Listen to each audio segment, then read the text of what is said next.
Right, so good morning to you. Thank you very much for choosing Pan-African Television. My name is Kwame Owusuda. So this is the newspaper review segment. Apologies for bringing the show to you late.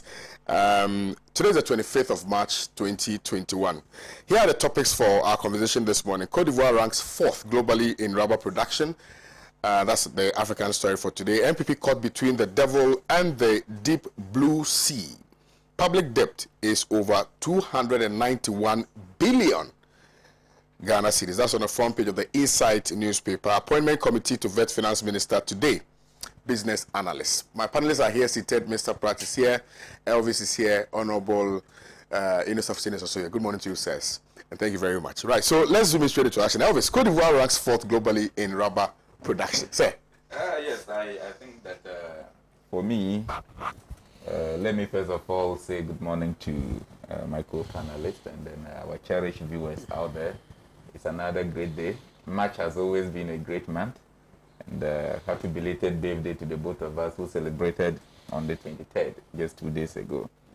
I think that such headlines, such, very critical headlines that speaks to development breaks my heart. I would have been a happy man celebrating if it was said that Ghana is 4th, Ghana is 3rd, Ghana is 2nd, or even Ghana 1st in rubber production.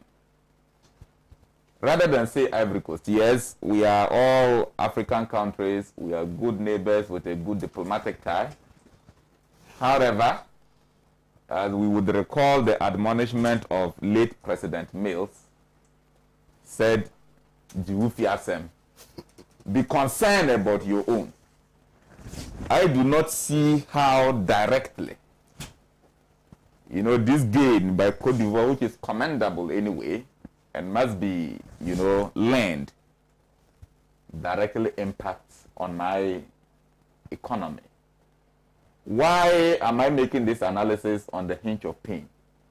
It is because it's not as if Ghana did not have the capabilities of rubber production. In fact, we had better chances for rubber production, and this was not only experimented, but some years back, Ghana was doing pretty well in rubber production.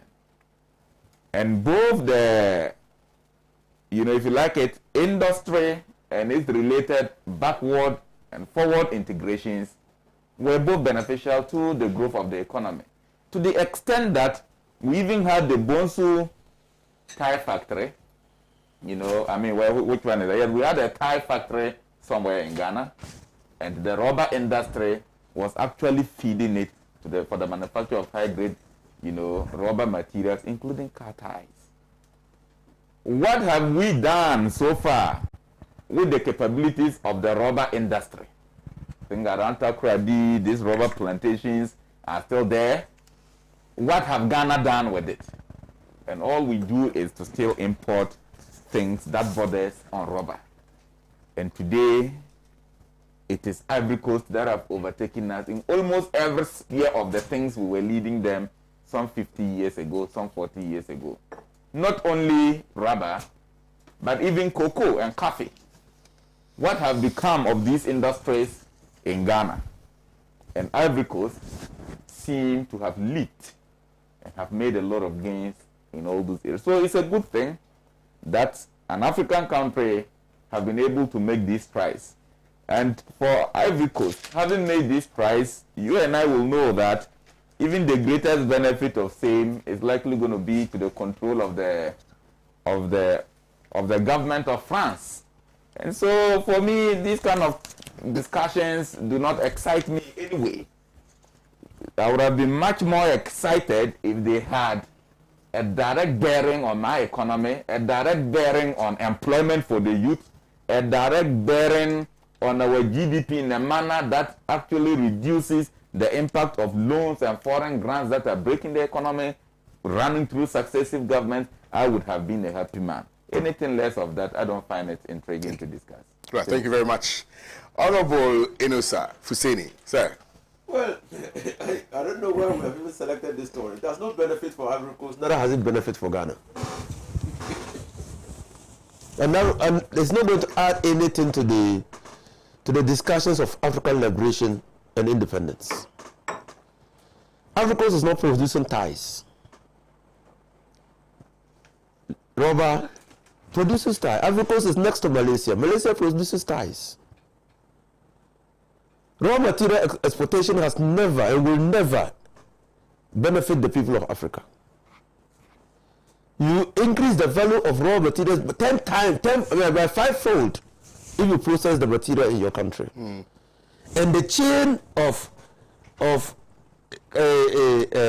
development that come as a result of processing the raw material will catapult your country into an industrial country if you do so.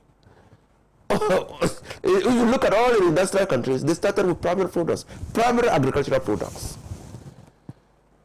And so, yes, Africa is leading, and that's it. And it's said by the Association of Natural Rubber Professionals. But it has nothing. I mean, the people in Africa will continue to be poor. The farmers who produce the rubber will be poor. Their children will not be able to go to school. They will not be able to go to school. Just like cocoa growing areas in Ghana. Those who really benefit from the cocoa are the owners of the farms who sit in the big cities. The farmers on the farmlands, the farmhands on the farmlands, cannot send their children to school. There's no benefit. And even we are striving to increase the consumption of chocolate. Even though Ghana has been producing cocoa for a very long time. I'm saying this because Africa must move. The trajectory of African development has been known for a very long time. All the raw materials that are needed for the development of the world economy are in Africa. But the African people are poor. The continent Africa is not poor. It's not poor. So how come that we were left behind in civilization? Every day I sleep, I ask myself this question. What was it? Because Africa is the cradle of civilization. How come that we were left behind? How come? What happened? We slept and woke up like Rip Van Winkle 40 years later to see that planes could fly, cars could run faster than human beings. We still had our bow and arrow. Even the cradle of civilization, they came back with guns. You remember the Namibian War. Remember the Rhodesian War. While we were facing them with bow and arrows, they were standing far away and shooting us with guns. And how can bow and arrow be, by any stretch of imagination, defeat somebody with guns? Today they don't even go to battlegrounds. They stay in their offices and war rooms in America and Russia and wherever, Beijing, and they are able to fight wars. That is the way it should go. Yes, so Africa is producing rubber, fourth in the world. Maybe they are telling us that we should also increase the production of rubber. We used to produce rubber in the western region. We had a lot of rubber plantations. The land became, when I was Minister for Lands and Natural Resources, the land became the subject matter of dispute. It appeared that those who originally acquired the land, government did not pay compensation. So the owners of the land were making claims to the land that affected the growth of the industry.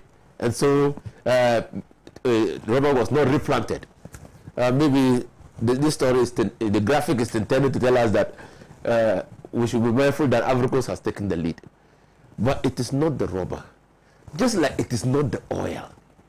It is what we do with the oil. Because the byproducts of the oil, the byproduct of the cocoa, you read yesterday or 2 days ago, the Cadbury is now going to use the cocoa husks to produce sugar, and will no longer add sugar to the chocolate. So the cocoa itself is so beneficial that when we throw away, they think that they can ferment same, produce sugar out of it, and use that sugar to sweeten the cocoa. But meanwhile, we haven't thrown it away. So it's just science. I mean, we're not adding value to our produce. And until we begin adding value to our produce, until we begin processing our produce, we're not going to deal with unemployment, we're not going to deal with industrialization, and we're not going to develop as a nation. Thank you very much, Honorable Mr. Pratt, please. Well, I mean, the history of rubber in Africa is a very sad one. And anytime I hear about rubber in Africa, I feel cringy. You know, rubber is one of the things, one of the products that actually built the Belgian economy and made King Leopold of Belgium a very rich man. Indeed, rubber was largely cultivated in what is today known as the Democratic Republic of the Congo. And King Leopold used forced labor to cultivate rubber. Indeed, the Africans he exploited in the cultivation of rubber, many of them had their hands amputated. I mean, if you brought rubber which was not sufficient by his own standards, your hands were amputated.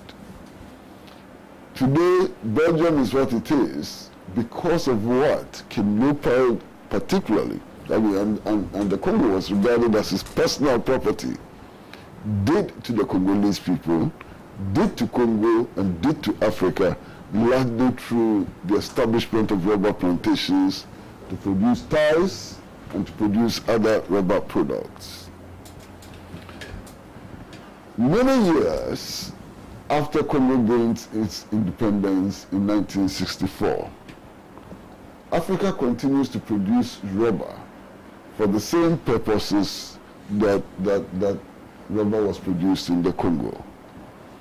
And it's not just rubber. We produce rubber, cocoa, we produce coffee, and so on, to entrench the same colonial relationship. Ivory Coast is the fourth largest producer of rubber, and so what?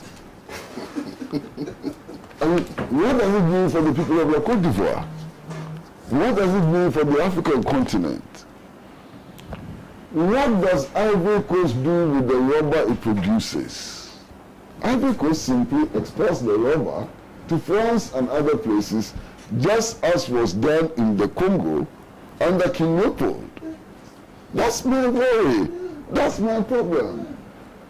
I mean, many times we hear that Ghana and La Côte d'Ivoire are the leading producers of cocoa in the world. So what? What does it do to us? We need to change our paradigm of development. We need to fundamentally restructure Africa, restructure the economy of Africa. Otherwise, we will be deceiving ourselves with all these accolades. Fourth largest producer of rubber, second largest producer of cocoa, and largest producer of that and that and that and that. It's all useless talk. It doesn't help us in any way. La Côte d'Ivoire problems are not substantially different from the problems that Ghana is facing today. The levels of poverty in La Côte d'Ivoire, the lack of access of the people to social services and so on, they're phenomenal. So let's stop kidding ourselves with these accolades, fourth largest producer of rubber and so on. Why? It's the same colonial economy we are reproducing in Africa day in, day out. The same relationship that existed when King Leopold claimed that the Congo belonged to him. Today, they may not be amputating hands, but they are still employing violence. Look at the role that France played in the overthrow of Laurent Gbagbo. Look at the civil wars which have been engineered, by neo-colonial agents and their masters and so on. Look at the number of people who are dying in La Côte d'Ivoire. As late as last year, people are still being killed in La Côte d'Ivoire, as a result of all these sordid wars and so on. I've passed the stage where I begin to rejoice when I hear some of these funny accolades. Fourth largest producer of rubber, and so what? Master, let's move forward. Thank you very much, Mr. Pratt. Well, you're still watching the newspaper review segment here on Pan-African Television. The WhatsApp number is on your screens now. You can share with us what your thoughts are. We're also streaming live on our Facebook page, which is Pan-African Television, so you can connect with us there as well. Leave your messages underneath the live stream. I will try and read a few of them. Now, we're coming back home, and we're coming to deal with some other very important issues. And Honorable Ines Afuseni appears to be a prophet now. Last week, I think you made some predictions on the show. This morning, we are gathering that MPP as a political party is caught between the devil and the deep blue sea, primarily on the basis of some of the things that you stated on the morning show, and also as a result of the things that we already do know, which is in the public domain. So, if we may hear from you, sir. Well, my good brother, last week's statements have played into the hands of the faction of the MPP contest, and the day before yesterday, I was trending everywhere on the media. They've taken it and they are running over it. I did not say those things to malign or diminish the chances of any of the aspirants who were just discussing these matters. And it's important that we put things in context for Ghanaians to know. After all, how will it profit me if Baumia or Alan or Your friend, Akoto Afrie or Joe Gatti, or if this man decides to run finally, Napo, how will it promise me? And how will it benefit me if they emerge as the flag bearers of the MPP? I will have, whoever emerges, I will have to lace my boots to go into battle to take the presidency from the MPP. So it doesn't benefit me. So I was just doing a dispassionate analysis of what the MPP is faced with. Today, and I was just looking to see the Daily Post. Yes, the Daily Post. The story has not been credited. Who wrote the story? So, true, it's not been credited because I think they only said what they told this paper. Yeah. So, yeah. But we are happy that Elvis Bota is here. The fight has not become murky. The fight for the leadership of the MPP into 2024 elections have become murky. And they have compromised some media men. So now, you read the story, you discuss it. You can only talk to Daily Post. But who wrote it? It's not been credited. Who wrote it? Yeah. And what was his basis for writing that? Maybe on the basis of your Is it a planted story? Because getting to the end of the story, we have been told that MPP must be very careful. Because when they decided not to give Ali Mohammed the chance, they hemorrhaged and lost the elections. I see where you're going. If they don't give Bawumia the chance, they might also hemorrhage and lose the elections. So is this a planted story? We don't know. The chairman of the party, who incidentally is on the CPP stock. Why is that? Who was the second deputy speaker in parliament for, I think, 2 terms, and former MP for Elamble, on the ticket of the CPP, has said that if they don't stop campaigning, if the people don't stop campaigning, they will disqualify them. I said, hey, Freddie Blay, you disqualify them, you'll be reminded. You'll be reminded that you have just come into a party. You can't disqualify them. And that's how they have been doing their parties before you came. You'll be reminded. I really hope the chairman will take note and not exercise. You ask him his locus. Ko waranto. With what authority are you acting? They ask him. Hey, the matter has come. But it must be of serious concern to all of us as Ghanaians. And if I were Nana Akufo-Addo, I would visit Kufuor and ask him how he dealt with that situation when he was president. Because as many as 16 people in the time of Kufuor were contesting the flag bearership. 16. So one thing that Kufuor did was, he said, look, if you want to contest, resign. They resigned. But again, you see, MPP, Kufuor himself was afraid of the fallout. He said, you can stay in office for about a month or two. You know, he gave them that permission to stay in office. I even issued a statement at that time in Parliament and said, what Kufuor did then was the personalization of a public office, turning the public office into a private office. Because you are holding positions of trust, and people have resigned from public office, and then you are now using your authority as president to say stay in office. By what authority? By what authority? You got it. I issued a statement then. But again, that should give us an indication of things ahead. Coming events. They say, cast their shadows. The dynamics within the MPP is very frightening.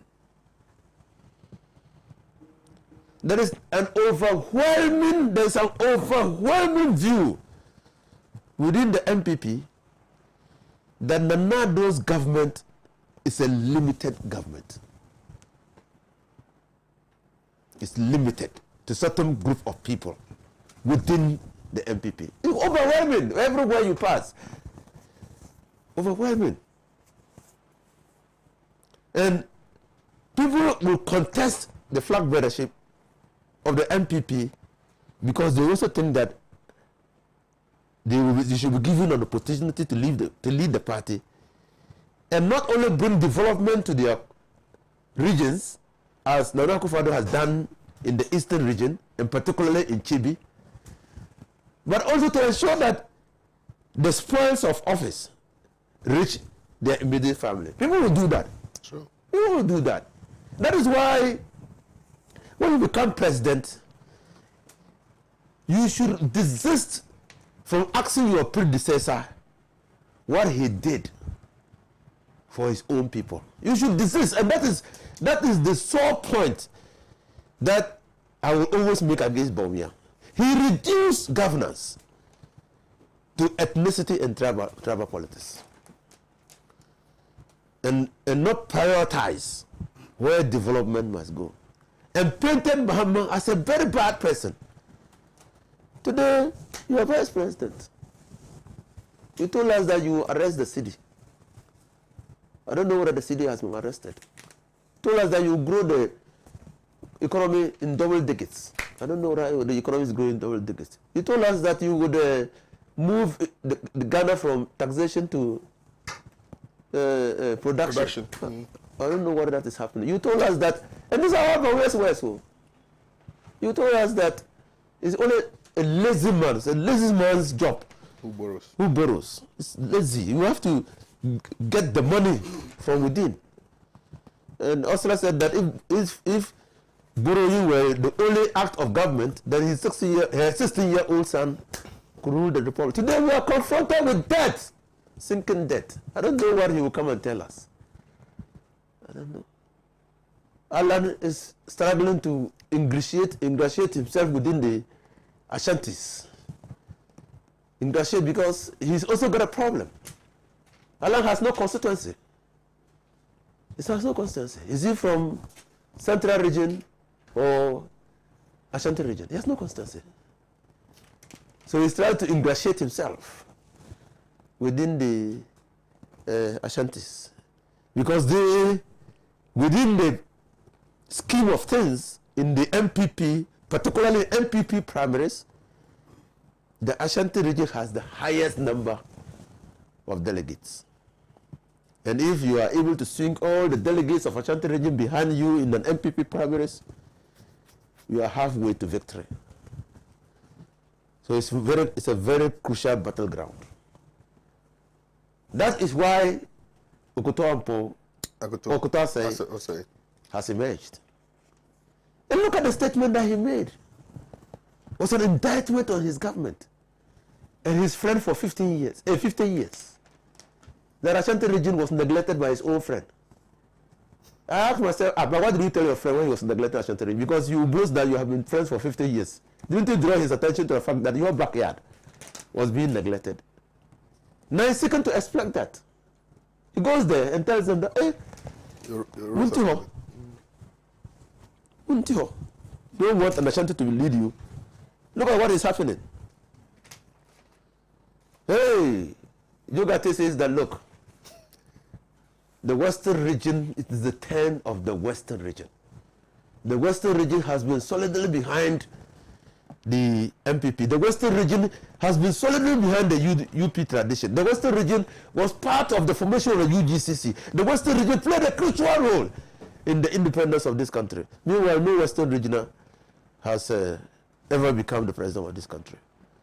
He's otherwise qualified, having held different portfolios in government. He was given an opportunity. Napo is not listening to his boots. He thinks that Bawumia won't fly because the anti-Bawumia element is largely driven by quote-unquote the Achim mafia. And people again do not see that there will be a transfer of power and leadership within the MPP if Bawumia emerges. Because it will be a continuation of source. And people are now beginning to read that Bawumia's candidature might be its own doing, and I mean undoing, in the sense that because of his closeness to the people who are presently at the helm of power, others who have done by those who are presently in power will rally against him. And if they do so, they might torpedo his candidature. So that is why this story is captured. I'll add that it is not only between the devil and the deep blue sea. MPP is between the rock and the hard place. It is between the rock and the hard place.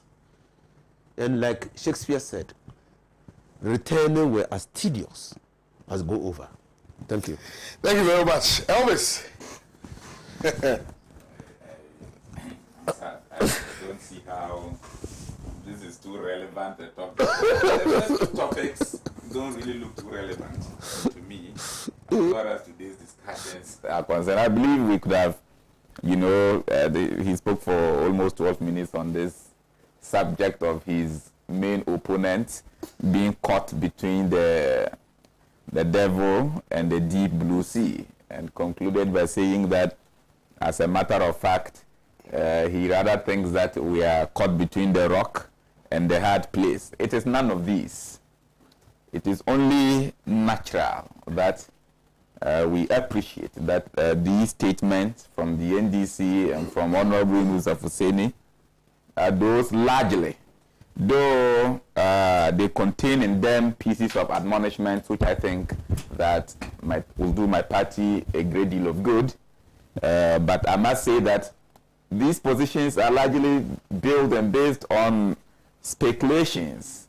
I do not see emphatic statement from these names flying, having actually made official statements to the effect of some of these things. But no need pretending that things aren't happening within the NPP, and I believe same is happening. Political parties are already looking forward to 2024 and taking positions. On one of the papers here, Clement Apak just yesterday actually indicated that Mahama was best bet for 2024 for the NDC. He actually proceeded to say that no amount of, in his words, fake projections, fake research, predictions can stop Mahama's win for 2020 in 2024. So, is Mahama the only one interested in flag bearership for the NDC? I believe no. There are other people with interest. And we have heard all manner of things in the past. And same shall be the portion of also the NDC going forward into the selection of, a candidate for the next election. So I'm saying that it is only natural to have these things happening. The argument people might raise sometimes is that, okay, you are in government, and so your focus should be in delivering on your mandate rather than on internal elections. But look, whether we like it or not, human beings are inherently political from creation. From the day of Adam through to Stone Age till date, human nature is inherently political. And the quest for power is driven by inward motivations. And so it is difficult to bridle the actions and inactions of people leading to what they see as their ambitions. They will ask you, you did say few years back to drive your own ambition. Look, today, all these things happening in the NPP aren't strange. We've been there before. And my advice to my party is that as a NEC member, I am supposed to be very officious and in the end, be part of modeling a framework that gives us the best and winnable candidate going into 2024. So long as the person meets the qualification criteria as spelled out in the NPP's constitution, I think we are fine. However, we must be guided by history. One of the contributory factors to our defeat in 2008 was because of things of this nature. I think that people were simply too ambitious and were simply too early to launch attacks. So if you do recall, we had the 17 fools, as people put it. People make fun of it, that 17 fools, even within our own corteses. Where we had 17 of our own, majority of whom were ministers and occupying key cabinet positions or key positions of trust in government. In the end, it caused disaffections and contributed to our defeat. Otherwise, the 2008 elections wouldn't have been the way it was, in my opinion. And we must be guided that same doesn't happen in the elections of 2024.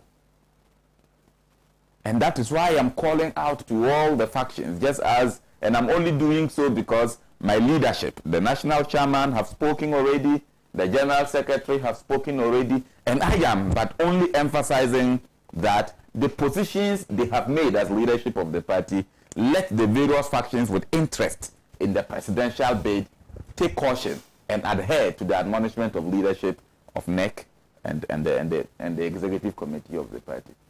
Now, what predominates the agenda in perilous nature is the role of the media in the Alan Bawumia factions and the friction that seemed to be happening. And why I said this topic, I didn't see it credible enough for discussion, was because of the point we all noted that it was not even credited. So it tells you that people are up to their mischief using the media as conduit, because we actually have a very porous, weak media in this country. Because of, in some cases, very low remuneration in various media houses. So everybody wants the solid to do the bidding of whosoever pays him. That is the painful reality. That is the painful truth about majority of the media houses we have, hence affecting media credibility. Otherwise, how do you author such a story? Well, I'm consoled that it's not coming from any major paper. And so you can understand some of those.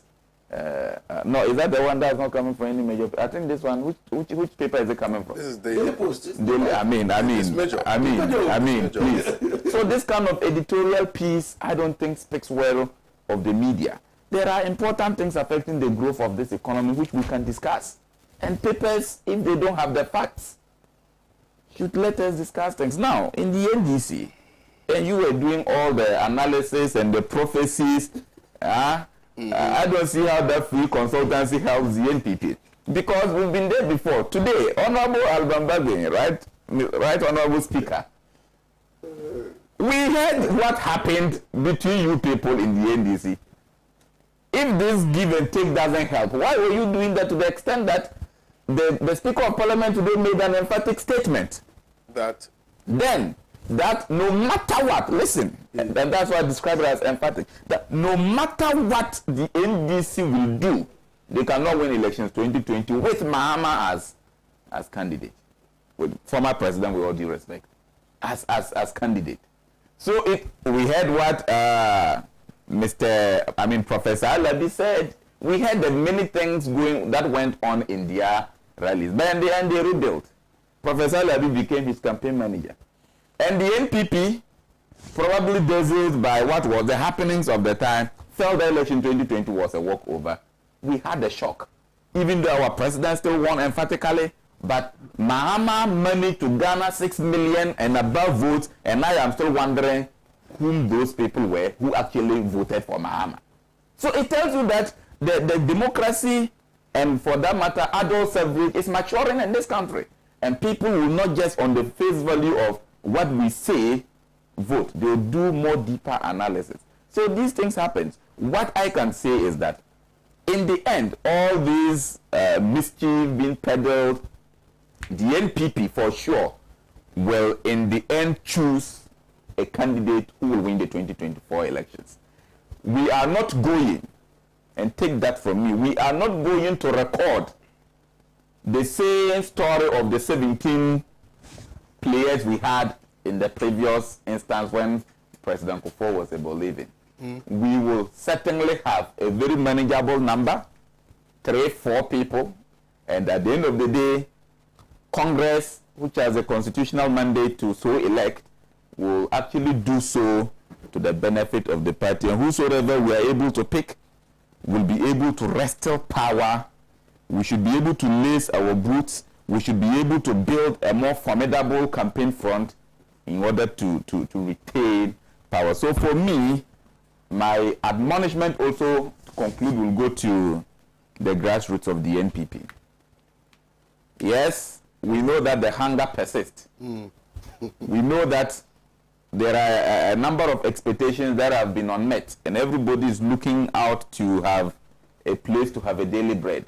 But let us not do so at the peril of the party. Grassroots, we can support people, but let us not support in a manner that in the end will be difficult for us to build bridges.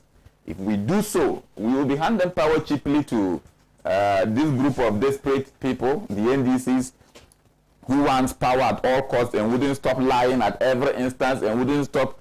And look, because of this, the danger now is because of these kind of things emerging.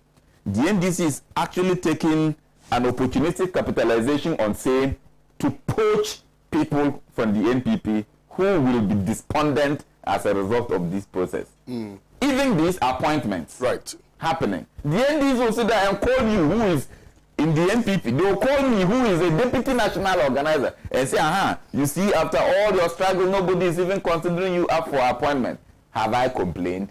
Have I cried? As a matter of fact, I've already been appointed by the president to be a deputy national organizer.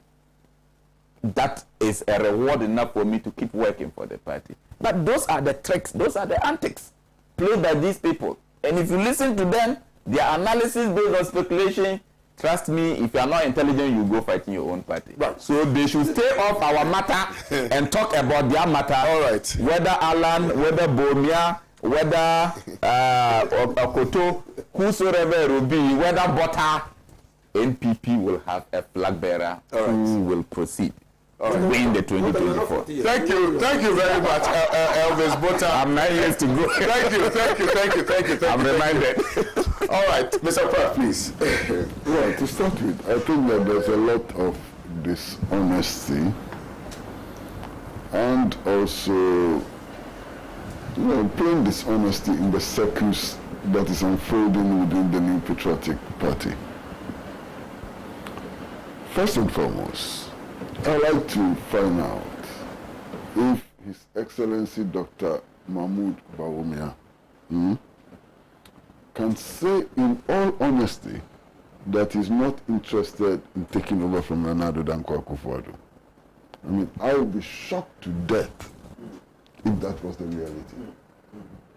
Because he himself knows that he's putting himself in a position to take over from Nana Addo Dankwa Akufo-Addo. So this denial, what is it about? Is Dr. Bawumia honestly saying that he hasn't met persons who are interested in promoting him to take over from Nana Addo Dankwa Akufo-Addo? I can't say that. Can he honestly say that he hasn't done anything in furtherance of that ambition? That is simply not true. You understand? So I am watching the scene and I'm listening to all the statements, and sometimes I laugh. Who in the New Patriotic Party today, who in the New Patriotic Party today, including the president, can suspend Dr. Bawumia from the party? Who?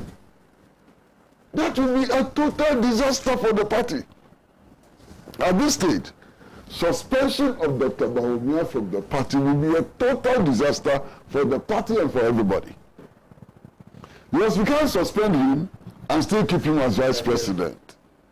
Can you imagine the crisis which would occur no matter what he does if he's suspended? Can you imagine? Nobody has the guts to do that. Especially those in the national executive of the party today. How? My very good friend and brother, former comrade Freddie Blaine, what will be his locus in taking a decision to suspend Dr. Bawumia? Everybody in the NPP will go to his past and so on, and start asking questions about when he came and all of that. So that threat to suspend people who campaign and so on is a lame threat. It has no consequence. It has no effect, and we should put it, aside.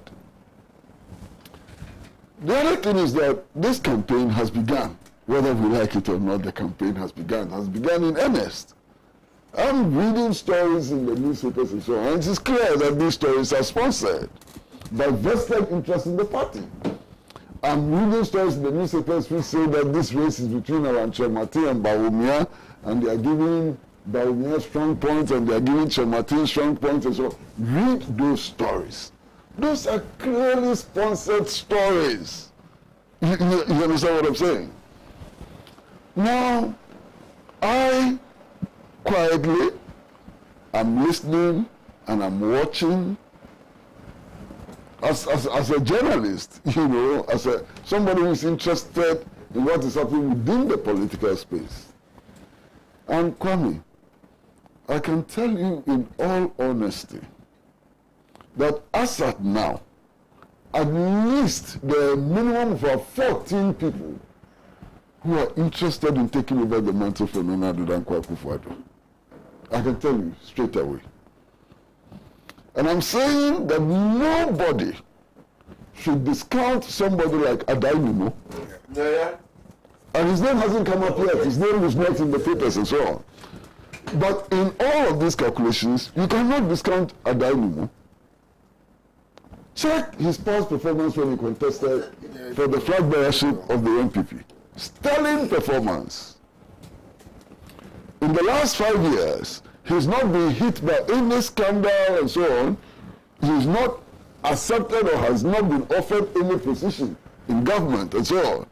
And he's doing his work as a party member and so on. He cannot be discounted in this equation.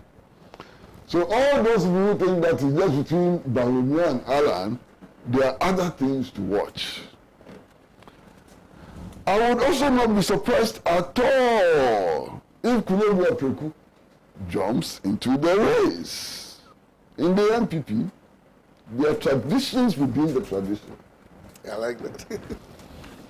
And Kulebu Apreku represents a tradition which is increasingly beginning to feel that it has been completely neglected.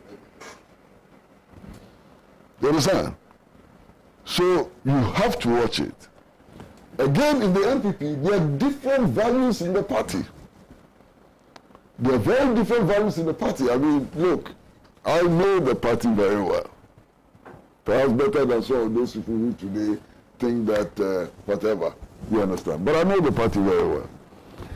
Within the New Patriotic Party, there is a certain, how do I say it? I want to say social democratic tendency within the New Patriotic Party. Whether you like it or not, it's there. It's people within the New Patriotic Party who do not think as traditional conservatives, who want to break out of the mold. You know, who think that the policies of the right-wing policies of the parties and so on ought to change and reflect a pro-people perspective and so on. They are there, they are in the party, no doubt.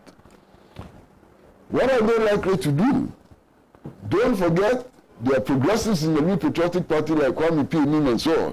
What are they likely to do? All these would unfold.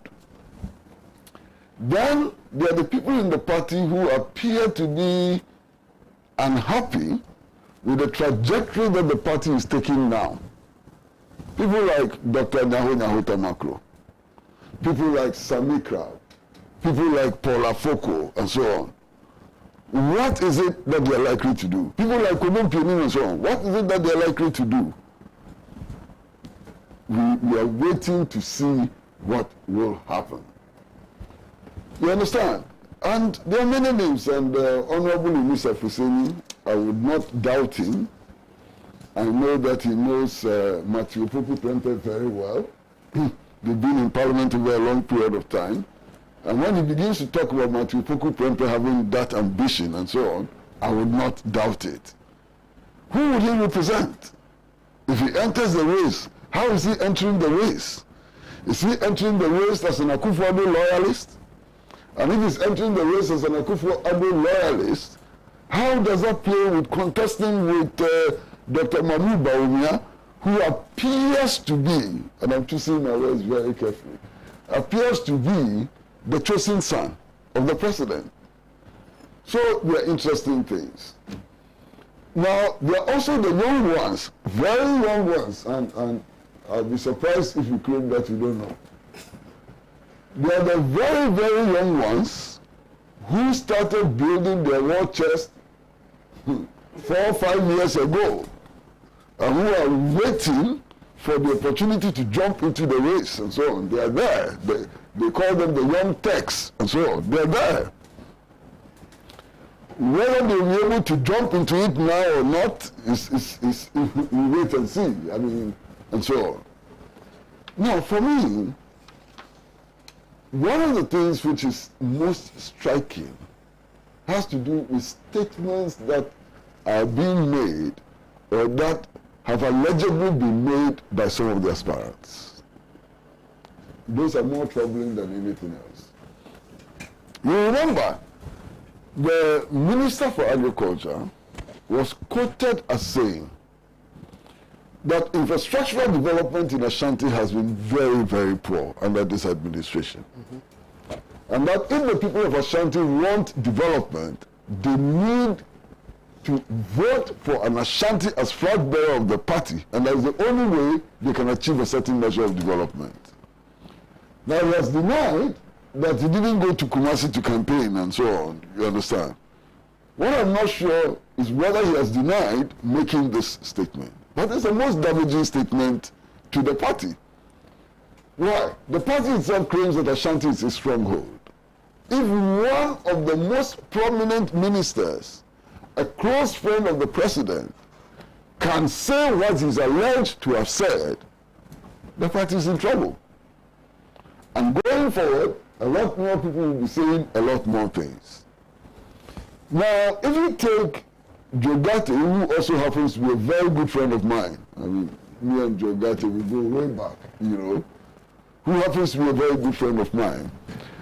Diogate is also quoted as saying that the Western region has been at the center of Ghana's development. The Western region was at the center of the struggle for political independence and so on, and yet they are not getting anything.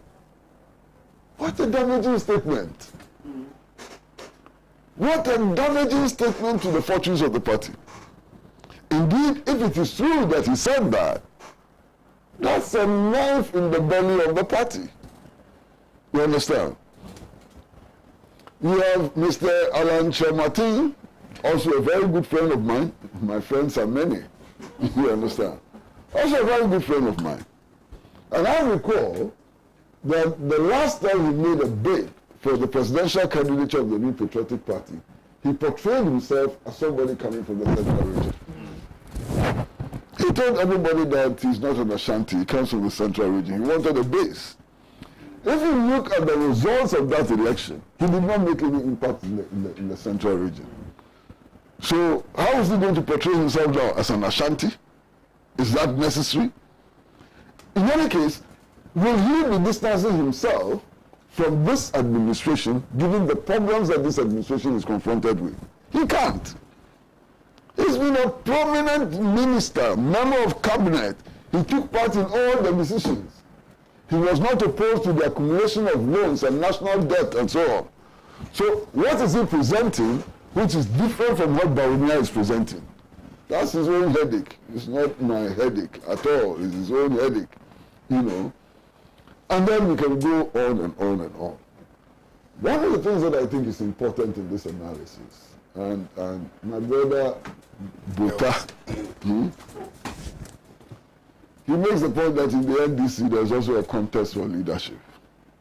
Yes, there's a contest for leadership in the NDC, no doubt. There was a contest for the leadership of the NDC before the 20 elections. Of course, you can't run away from the fact that former President John Dramani Mahama had an overwhelming, support. His victory at their Congress was remarkable, huge margin, and so on. So that alone puts him ahead of everybody, and so on. And I don't suspect that that situation has changed. But put that aside. Contest within an opposition party is substantially different from contest within a sitting, a ruling party. The consequences of the contest and what people say and so on are much more deep, they are deeper, you understand, than what will happen in the opposition party. So they should watch out and stop this, there's also a contest in the NDC. Yes, there's a contest in the NDC, and so what? And so you should tear yourself apart. Carry on. If that is what you think you should do, you should be carrying on. Now, look, let's not kid ourselves. From what I know, there's a lot of discontent within the New Patriotic Party. There's a lot of discontent within the New Patriotic Party. And every member of the party knows that what I'm saying is true. There's a lot of discontent. Will this discontent be mobilized by some of the aspirants? And if they succeed in mobilizing that discontent within the party, where would the party be? So there are so many imponderables. For me, the most important thing is that at the end of the day, we want a ruling party. We want people who go into government to focus on the essential needs of the Ghanaian people and to deliver. At the end of the day, what we want is that Ghanaian people should have access to potable water. Key. At the end of the day, what we want is to see that Ghanaians have access to quality education. Education which will promote our development. Not the kind of education which teaches children that others are inward-looking. Or that the CPP brought hardships to us and so on. Not that kind of education. True education, proper education, quality education that focuses on advancing national aspirations. We want that. Ghanaians want to be able to have roofs over their heads. They want to be sheltered from the vagaries of the weather. They want to be sheltered from the rain, from extreme sunshine, and so on. Ghanaians want improved housing, social housing, as some people call it, and so on. Why? Ghanaians want to be able, at the end of the month when they are paid, or at the end of the day when they are paid, to be able to buy kenkey and fish, to be able to eat kenkey and fish, and for their dependents also to have access to kenkey and fish, cocoa and kose and so on. That is one nutritious food.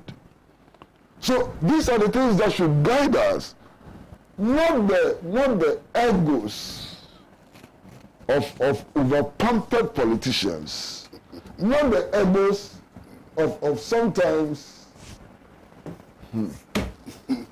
some of these politicians, sometimes you don't even know how to describe them. I mean, some of them actually believe that the world revolves around them. Who the hell are you to think that the world revolves around you? You understand? Today, and I've said this many times, today, Nana Addo Akufo-Addo is the president of Ghana, not because he's the most intelligent person in Ghana, not because he's the most handsome person in Ghana. Nana Addo Akufo-Addo is the president of this republic, not because he towers above all the 30 million people of Ghana and so on in every aspect. The point is that only one person can be president at a time. And through the mechanisms that we have instituted, he today is the president of Ghana. And that's how everybody who wants to become president ought to see themselves. It's a very special privilege. Being chosen to lead your country is a very special privilege. And people sometimes think of themselves like the angel Gabriel, or like Jesus Christ or something. They are not. These politicians, they are not Jesus Christ. They are not angel Gabriel and so on. They are ordinary people like us. They are not wiser than we are. You understand? And if politicians will begin to see themselves in that light, perhaps some of the problems of this country can be reduced or abated. Master, I have finished. Well, thank you very much. Jarvis is here to bring us our breakfast. We will take it soon. So just give me a few minutes. There are two very critical issues that we're going to be touching on shortly. Public debt is over 291 billion. And that's on the front page of the Inside newspaper. We're going to marry that with the appointment committee to vet the finance minister today. And maybe I should start with Elvis Buta on this one. Elvis. Yes, yes, sir. I think that it is important to express my happiness that in the end the appointments committee would be vetting the president's nominee for the Ministry of Finance, a critical ministry in the scheme of affairs, very pivotal in terms of its, role in government business. And we saw that when he was indisposed and traveled for medical care. Just within that period, we all actually can witness to the skirmishes it brought, including the issues of the reading of budget for 2021. And so clearly, coupled with speculations, people thinking even his condition was faked just to dodge this vetting. There are those people who also believe that, particularly coming from the opposition, some people also thought that, it was a conspiracy to dodge key questionings on Ajapa, which subsequently still became a matter of interrogation to several other ministerial nominees who made the panel. And so for me, I think that if today he's being invited at 10 a.m., it comes at least to allay some of the fears that were generated, and it settles some of the worries. That is not to prejudge how the vetting would go and what the resultant effect would be by the reports of the committee. That is entirely a parliamentary obligation, and we respect the committee to be able to do justice to same. I can only wish him well, and best the very best of luck in meeting the appointments committee. I am confident that the Ken Oforiatta I know will live up to the bar and will be able to actually satisfy key questionings, and will probably be able to speak to a number of critical areas the Guinean people will want to hear him talk about. So I wish my senior the best of luck. Now, on the issue of public debt, I think last Thursday we were here and we discussed largely issues about the budget and the economy. And so the issue of public debt is not one I will, for any reason, think that is hugely debatable. No, I do not think so. I think that the debt accumulation for Ghana as an economy, like I stated earlier, through successive government has been appalling. In 2016, as of the end of 2016, we had a whooping debt accumulation of 69% debt to GDP ratio. Today we are talking about 76.4% debt accumulation of debt to GDP ratio, which is a high financial crisis level for the economy. We agree that COVID and its, effects have contributed to same, and that is essentially the argument the Honorable Adongo is making. That look, contrary to the figures put up by the analysis of the Bank of Ghana, which made the public debt stand at about $291 million, he argued that, in fact, the borrowings made to neutralize the insurgency of COVID were actually not added, and that is because that went through a special arrangement without being captured by the books of the Bank of Ghana. I agree entirely. There's no running away from the fact that we are confronted with this situation. I remember after my last week's argument on this, some people called and they were of the opinion that no, you should not have spoken that way. But whom am I? The budget prepared, the Constitution admonished that the budget and its preparation is the legitimate primary function of the President of the Republic, who shall then cause it to be prepared and actually cause it to be read. That is what the Constitution says.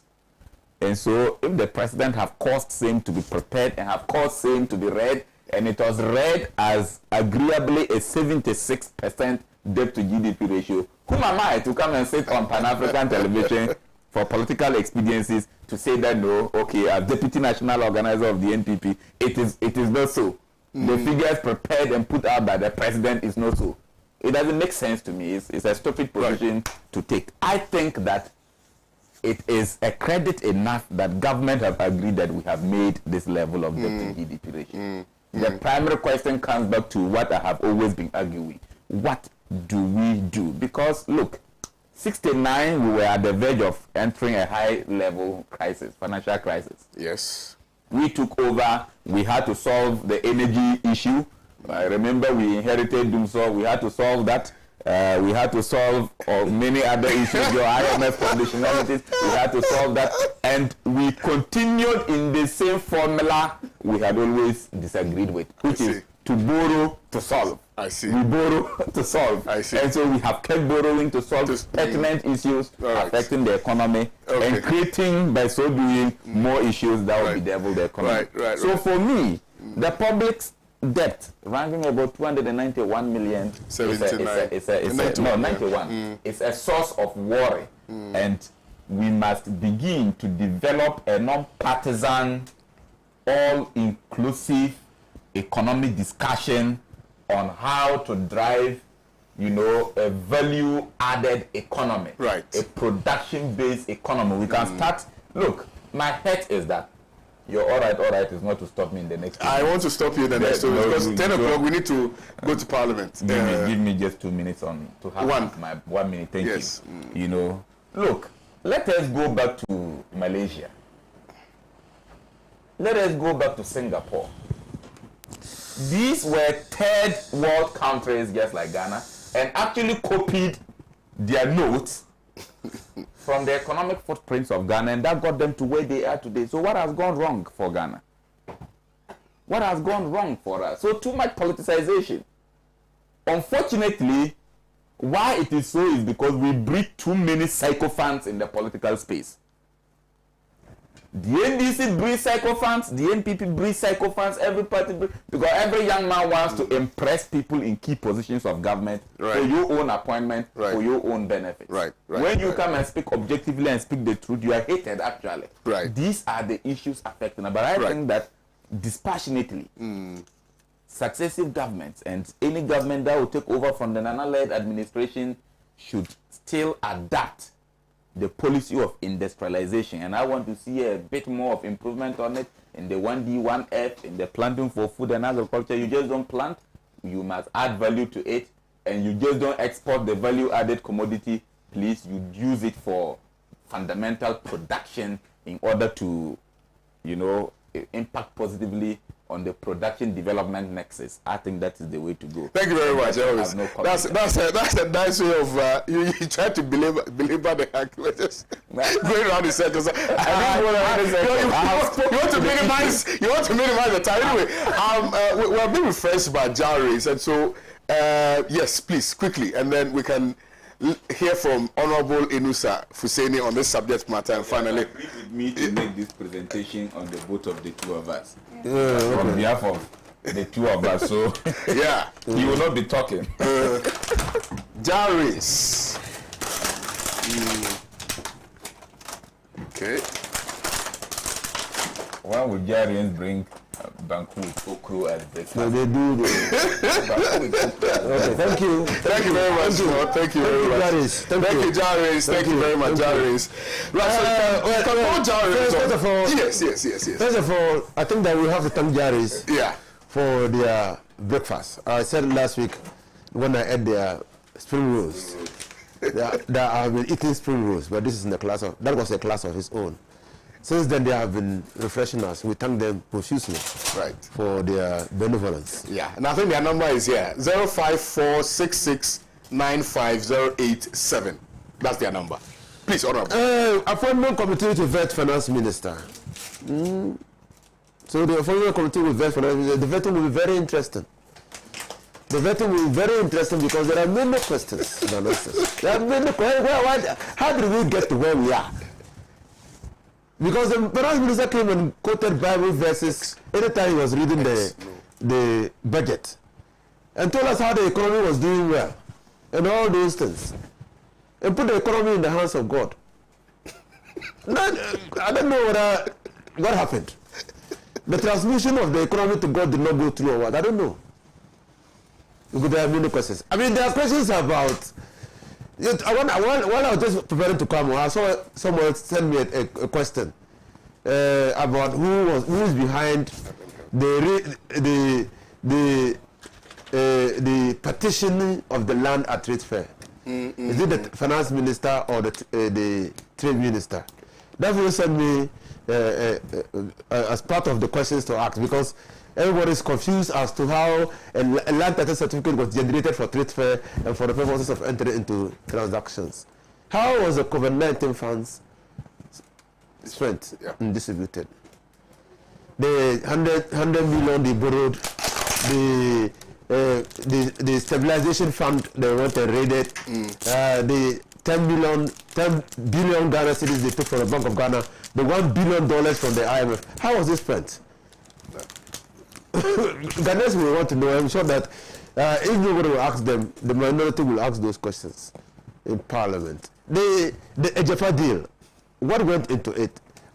How did it? I mean, I said to ask those questions. Even the first Eurobond that was issued. You mean the Ken bond? The Ken bond. Okay. They will ask questions. It's the first time. Ken now. It's a different Ken from Ken in 2017. How so? Because Ken 2017 had not occupied any public office. His only qualification to the finance ministry was that he was the founder of Data Bank. That's true. He had not occupied any public office. So the questions were limited. What question were you going to ask him? He had not stayed into any public office. But Ken 4 years now is a public officer. He has taken decisions that impact the lives of people. Our financial institutions have collapsed. What led to the collapse? And we are still paying. We're paying. And then he came to Parliament to say that we should.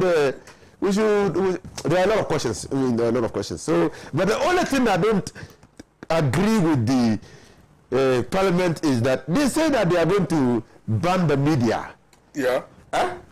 From coming into the vetting room to cover the vetting.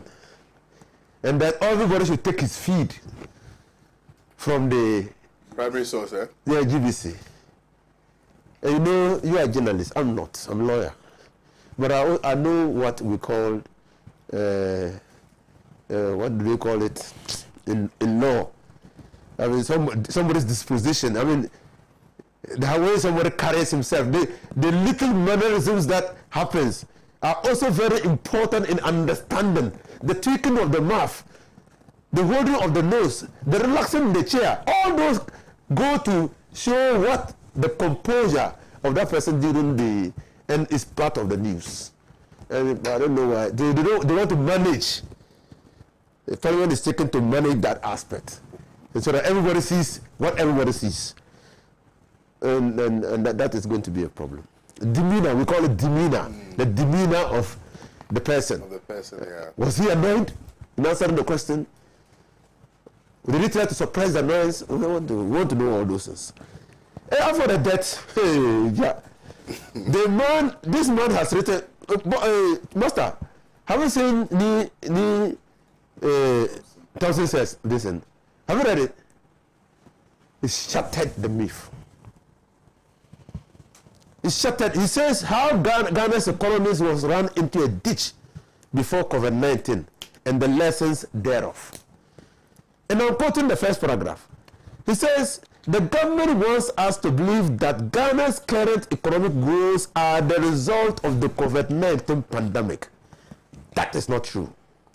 Long before Ghana recorded its first COVID case on the 12th of March 2020, at least 2 years before that, the economy was hurtling towards the ditch, thanks to the pervasive mismanagement by those in charge.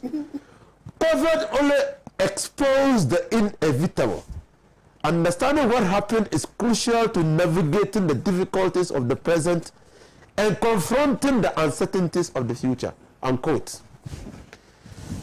In fact, what he has said buttresses what the finance minister said, that COVID only came to expose the underlying weaknesses in the economy. That's what the finance minister himself said. It's not Neil Thompson who said it. Neil Thompson is just seeking to give vent to what the finance minister said. But let me end by just giving you another quote, because we have spoken about this for a very long time, and people do not want to believe that we are in a crisis.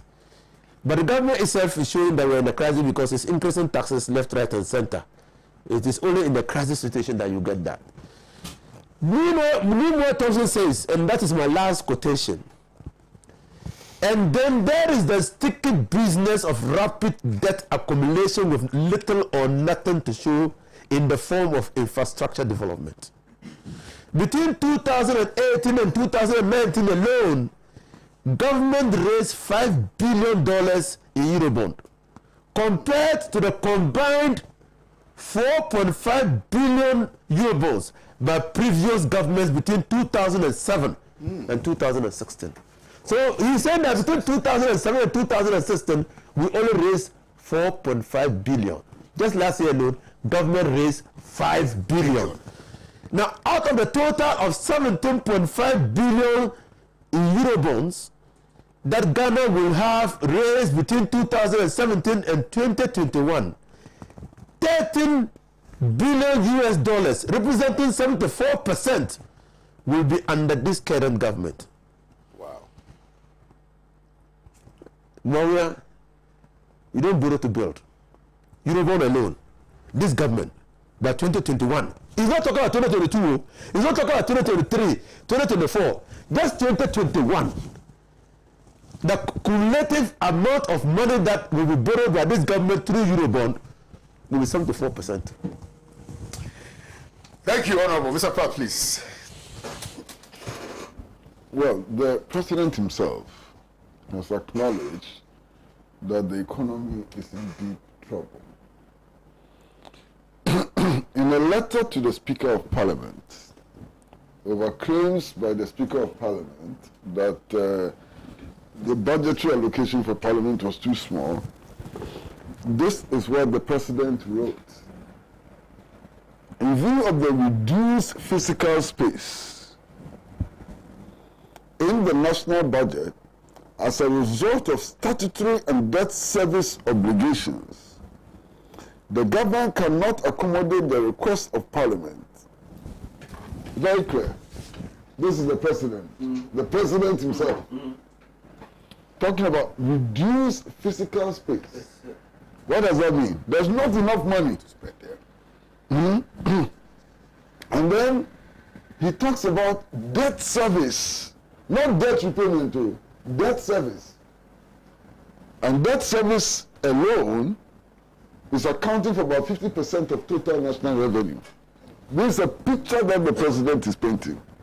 So the economy, everybody knows, is tottering.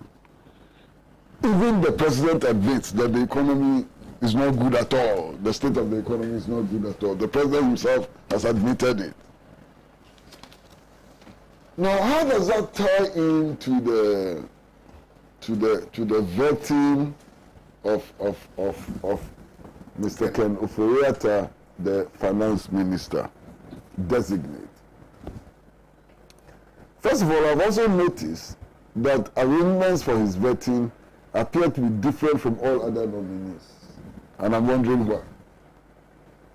I'm just wondering why. Why is it that the vetting of Ken Ofori-Atta is different from all other nominees? Somebody maybe later will explain.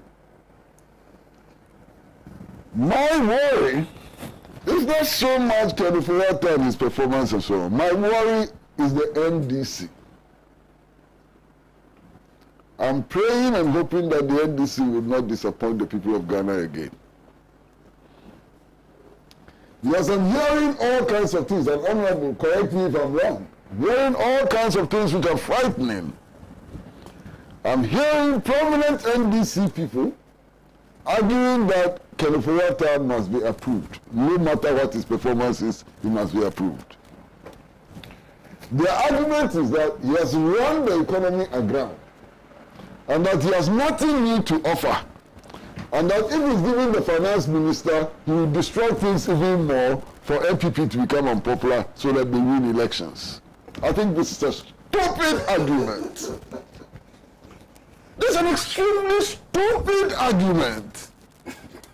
So the NDC wants the economy to fail, and it wants to rise to power on the basis of a failure in the economy, which will affect livelihood, which will make people suffer and so on. People should suffer so that you come to power. What nonsense is that? The NDC must at all times be seen to be a party which is interested in promoting the welfare of the people, minimizing the suffering of the people. The NDC, like all other parties, should never be interested in anything which will collapse the economy further. So if the NDC goes to Parliament and approves Ken Ofori-Atta on the assumption that will make things worse for them to come to power, I can assure them they will never come to power. What foolishness is this?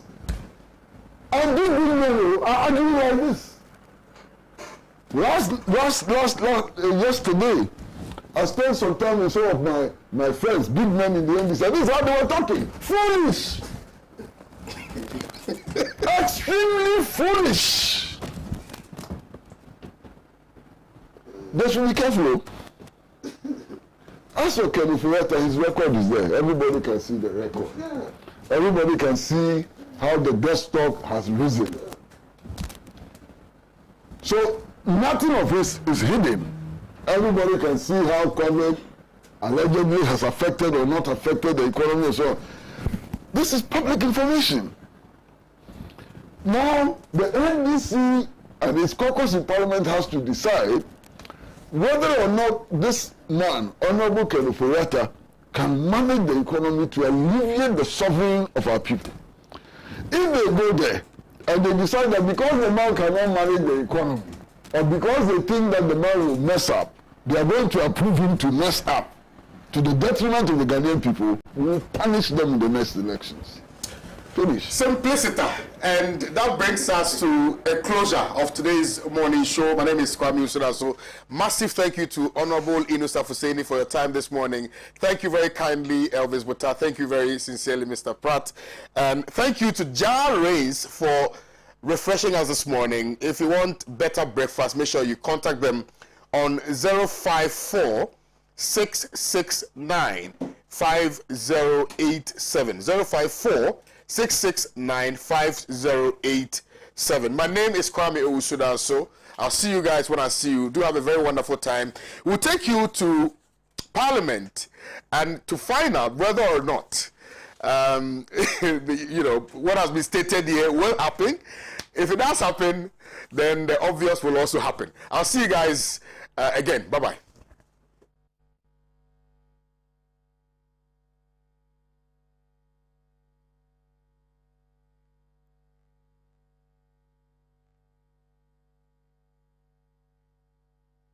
Every day, he has a drink filled with malt. Every day, he has a drink filled with malt and milk. Every day, he has a drink filled with malt, milk, and cocoa. Every day, he needs the nutritious goodness of Milo. Milo, the energy to go further. This advert is FDA approved.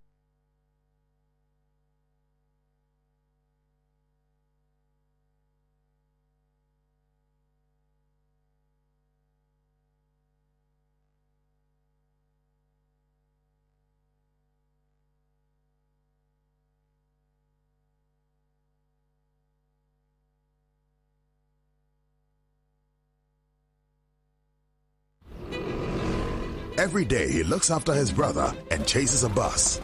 Every day he looks after his brother, chases a bus, and learns new things. Every day he looks after his brother, chases a bus, learns new things, and gets back home. Every day he looks after his brother, chases a bus, learns new things, gets back home, and helps his mom. Phew. That's why every day he needs his cup of Milo filled with the nutritious goodness of malt, milk, and cocoa. Milo, the energy to go further. From Nestle. This advert is FDA approved.